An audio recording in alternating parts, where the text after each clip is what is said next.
Welcome to the Man of Recaps. This is Wheel of Time, Season 2. At the end of Season 1, Moiraine, a sorceress, in this world they call it an Aes Sedai, had discovered that the young shepherd Rand al'Thor is the prophesized hero, the Dragon Reborn. She led him to the Dark One's prison, where Rand was able to channel the One Power, magic, and banish the Dark One for good. Except this seal is all cracked now, so it doesn't really seem like it worked. And worse, during the confrontation with the Dark One, he cut Moiraine off from the One Power. No more magic for her. So Moiraine gets to investigating and discovers that this guy is not the Dark One himself, but the Dark One's top lieutenant, Ishamael, father of lies. And Moiraine just fell right into his trap. They didn't banish him, they set him free. Remember, 3,000 years ago, the world was an advanced magical utopia. But there was some huge war with the Dark One, and the good guys were led by Lews Therin, the last dragon. With the reincarnation in this world, the war had been raging apparently for multiple life cycles. So eventually, instead of killing the Dark One's top generals, Lews Therin imprisoned them, which would theoretically end the war. But apparently it didn't work because the world was broken anyway. But now Ishamael has been let loose, and he sets about freeing his other friends, the rest of the Forsaken.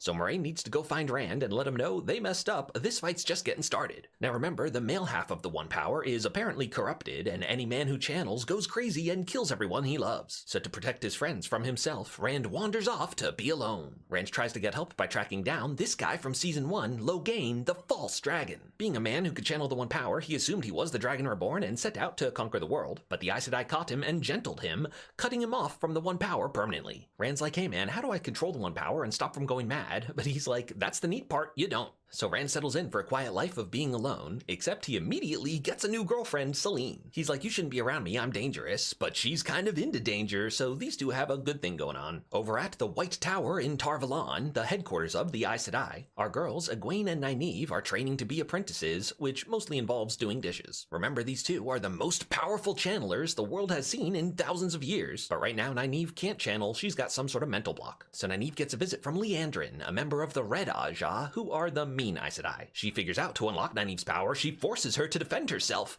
and it's like, cool, I'll be your personal tutor. But Liandrin has a secret, she's got their other friend Mat locked up in the basement. Remember last season he found an evil cursed dagger that kind of possessed him, so ostensibly he's here detoxing. And he discovers in the cell next door is another returning character, Min, who was the bartender that can see people's futures. With connected cells now, these two start hanging out and they get along great because they're both kind of degenerates. But Min sees that Mat will reclaim the cursed dagger and kill his friend Rand, so watch out for that. Egwene also makes a new friend next door. It's Elaine Trakand, the daughter heir of the kingdom. But Egwene's not impressed, just treats her normally, so these two quickly become best friends. Our last friend Perrin is out on a quest with the soldiers from Saldea, the place where they fought at the end of Season 1, including the Ogier Loyal. They're tracking down the legendary artifact, the Horn of Valair, that remember they were pulling out of storage last season, but Padan Fain, the peddler, revealed himself to be a dark friend and stole the horn and Mat's cursed dagger. They've hired a tracker to stay on his trail, and this guy keeps looking at Perrin weird, because remember Perrin's developing these mysterious new wolf powers. But the village they're staying in is attacked, not by Padan Fain, but by a totally random empire. Yeah, remember, their invasion fleet arriving was the teaser at the end of Season 1. We learn they're called the Seanchan, and apparently their goal is to conquer the world, to unite it against the Dark One. But they're failing miserably because Ishamael himself has weaseled his way in to be their top advisor. Now the big thing about the Seanchan is that women who can channel are enslaved and forced to fight in the army. They also have them suck on pacifiers. You know, they're just kinky like that. So they're given a choice, kneel or die. Our cool eye patch friend refuses to kneel, so he is killed brutally, and the rest of the gang's like, we better kneel for now. Pretty soon, Nynaeve is deemed ready to graduate from her apprenticeship, and she's given the cryptic warning, the way back will come but once. Nynaeve goes through Arch number 1 and relives a memory from her past when her parents were killed. At first, she wants to go save them, but then the Arch appears, and she realizes this is the test, I gotta learn, I can't change the past. In Arch number 2, she sees the present, where the Two Rivers is overcome with illness because Nynaeve, their wisdom, left them behind. We don't know if this is a hypothetical or actually happening, but in any case, Nynaeve leaves him again. In Arch number 3, Nynaeve doesn't remember what happens, but she can guess it's more of the same. They're like, congrats, you passed the test, but she's like, look, if being an Aes Sedai means abandoning everyone I care about, then screw you guys, I'm out of here. So Nynaeve leaves the tower just in time to find Lan, who was on his way here. Remember, these two have a romance going, and they decide, forget this fight to save the world, let's just live happily ever after. But it was a fake out. Yes, just then the Arch appears. But this time Nynaeve does not go through it, she believes this vision is real. And tragically, this happens from time to time when initiates don't come out. They all believe Nynaeve is dead. So Nynaeve spends years in Dreamland, where she's got a daughter and stuff, but because she and Lan didn't join the fight, eventually the fight finds them, and Lan is killed. Now, it's not supposed to be possible, but Nynaeve is so powerful and stubborn that she summons the Archway back. So Nynaeve's back in the real world in the present, which is a bit disorienting. Now Moiraine is searching for Rand, and in fact this city is her hometown, so she crashes at her sister's place. But Aes Sedai age real slow. This is her younger sister. Her sister has done well for their family. Her son is set to marry the queen. But turns out he set that up by making a deal with the Dark One, and now is instructed to kill Moiraine. Luckily his mom figures it out, and so that's that subplot. Rand is not in town right now. When he and Selene were getting it on, he lost control of the power and burned her house down. They decide to go to her cabin in the woods, and these two are really falling in love. But that night while they're doing it, they're rudely interrupted when Selene is killed by Moiraine. It's like, hey Rand, hate to break it to you, but you've been banging one of the Forsaken. Yes, Selene is the Forsaken that Ishamael set free at the beginning. Apparently one of the most dangerous Forsaken, daughter of the night, Lanfear. But she's the only other Forsaken Ishamael has set free so far. Apparently the rest of their crew are kinda crazy. All of these Forsaken have ancient powerful magics on a whole other level. Lanfear doesn't stay dead for long. Moiraine and Rand can't run from her because Lanfear is the master of the dream world. She'll find him as soon as they fall asleep. But if she wanted Rand dead, she'd have killed him already, so their plan is to send Rand in to talk to her. So Rand wakes up in her dream palace, which is basically a sex dungeon, cause Lanfear's kinky like that. Turns out she has always loved the dragon and gives Rand the pitch to join her on the dark side. Meanwhile, Perrin is set free by the tracker guy who indeed has wolf powers of his own. He tells Perrin they're called Wolf Brothers, which is exactly what it sounds like. Perrin makes friends with one wolf in particular who shows him a vision of him jumping around, and so he names him Hopper. Oh, what a cute doggo. He goes back to try to save the village, but someone has already beaten him to it. It was the Children of the Light, a religious order that includes some good guys trying to save the world, but also zealous nutjobs like the High Inquisitor who remember captured Egwene and Perrin last season. On his way out, Perrin decides to free a prisoner who is not a Seanchan, which turns out to be a great call because she is an Aiel, an incredible fighter who takes down all these guys barehanded. Perrin stops her from killing this one guy Dane, who he saw was one of the good ones. The Aiel are the desert people that, remember, is who Rand's mother was, and they typically have red hair and pale skin, perfectly suited for the desert. The Aiel have their own unique culture, which I don't have to explain, because if you've seen Dune, it's just the Fremen. Liandrin tells Nynaeve that Perrin was captured in the Seanchan attack, so Harry grabs up Ron and Hermione. They're sneaking out of Hogwarts to rescue their friend. But this was a trap set by Liandrin, because this time the obviously evil professor is in fact actually evil. She takes them through the magic ways and delivers them to the Seanchan, which is Ishamael's orders. But Liandrin doesn't like the Seanchan and really hates how they enslave women who can channel. Even though she betrayed them, she does kind of like these girls, and so sets them free a little just to give them a fighting chance. Nynaeve and the princess manage to escape, but unfortunately Egwene is caught. They fit her with a magic collar to turn her into one of their slaves called a damane. As you might imagine, the collar completely prevents her from fighting back. Egwene's new handler is trying to be nice, like, hey, I want us to be friends. Unfortunately, I do have to magically torture you until your spirit is completely broken. Now Lanfear, to gain Rand's trust, shows him that his friend Egwene is in trouble. Rand's on his way to rescue Egwene when he runs into his other friend Mat. Liandrin eventually set him free, so Mat and Min went off on a bar crawl of the kingdom. But turns out Min was working for Liandrin, and by proxy for Ishamael.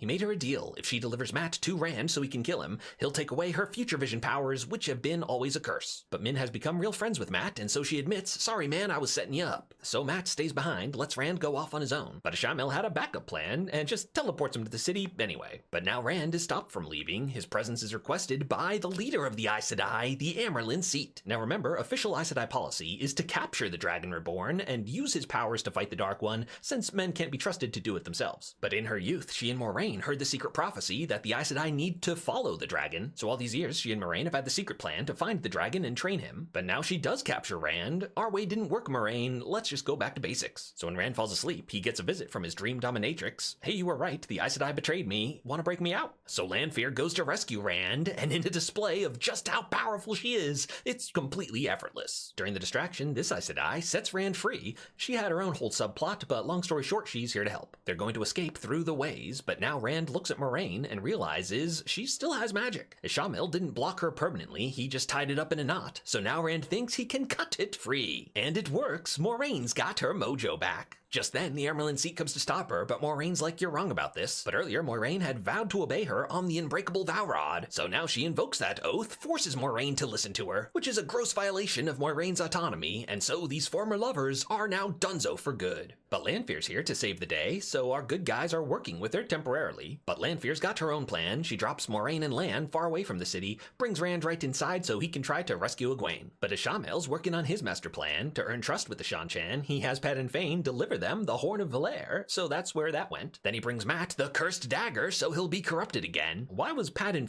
not corrupted? Maybe because he was already corrupt? So Ishamael's working on this master plan to get all Rand's friends in danger, so he'll turn to the dark side. But Lanfear bringing Rand here now ruins his plan. Rand's not ready yet. Yes, the Forsaken are all working for the Dark One, but classic bad guys, they're all really working for themselves. Now it's time for the final battle, as the Children of Light try to liberate the main city held by the Seanchan. Egwene is forced to join the fight, but eventually she refuses to fight for her oppressors, and she's about to be punished severely. But just then, it's trebuchet time. Boom, knocks them all down, and in the chaos, Egwene grabs a collar, puts it on her handler. That's right, I'm the boss now. So she kills this chick, and Egwene is free. Rand, meanwhile, was on his way to rescue her. The Seanchan leader's like, who the heck are you? This whole time Rand has been holding his power back, but now he lets it loose and takes them all out in one hit. Hey Egwene, I'm here to rescue you, but it looks like you got that handled. But now Ishamael arrives, and he's got a plan to deal with Rand, got the Seanchan over there to block his magic. My old friend the dragon, are you ready to join me on the dark side? But Rand is not ready to join the dark side, so it's like, well, I'll try again in your next life. Meanwhile, Mat had found a loophole. He ties the cursed dagger to a stick, so he's not actually touching it and gets to use it to escape. He finds Perrin, who just arrived, along with Loyal, who grabbed the horn. According to the prophecy, the dragon is supposed to blow this horn at the last battle, so they need to get the horn to Rand. Perrin runs into good White Cloak guy, and these two team up to fight the Seanchan, but now the Inquisitor finds Perrin and is ready to kill him for being a wolfman. But now his wolf busts in to save him. Yeah, Hopper, good boy. But now the White Cloak leader walks by, and he actually kills the dog. No! Oh, you done messed up now, cause Perrin goes full John Wick and kills the White Cloak leader. Unfortunately, that guy was good White Cloak guy's father, so instead of being friends, Perrin is now his sworn enemy. Mat's on the way to deliver the horn, but there's a whole army in his way. I know the dragon is supposed to be the one who blows the horn, but I need its help right now, so Mat gives it a toot. Turns out what the horn does is summons the spirits of the greatest champions throughout the ages. And Mat gets deja vu. He starts to remember his past lives. He's done this before. He's not always been a worthless degenerate. Through most of his lives, he's a hero who has fought the Dark One throughout the ages. So Mat leads his ghost friends with his newly remembered impressive spear skills. He makes it to the top of the tower where he's ready to take Ishamael out. But oh, it was an illusion.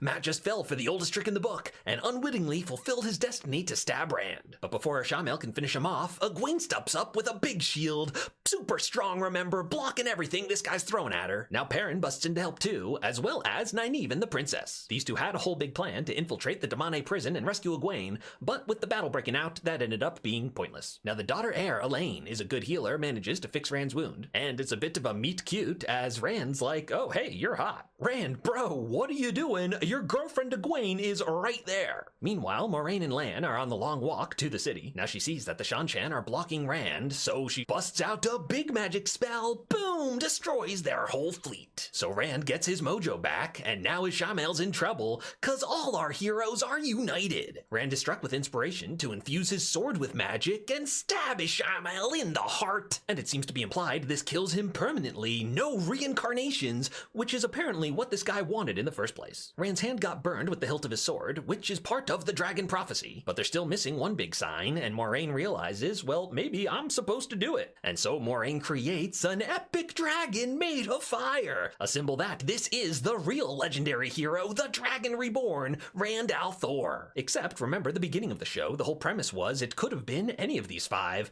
and they're all standing right here. This makes Rand the Aiel's prophesized leader too, so he is Paul Atreides from Dune. This is all going according to Lanfear's plan, which we don't exactly know what it is. But after messing up Ishamael's plan, he decided to throw a wrench in hers and release the other Forsaken. Apparently the craziest one of all is Mogadeen, a creepy spider lady. But for now, the day is saved, and that's where Wheel of Time Season 2 comes to an end. If you liked this recap, hit that subscribe button for more of the best recaps of TV and movies.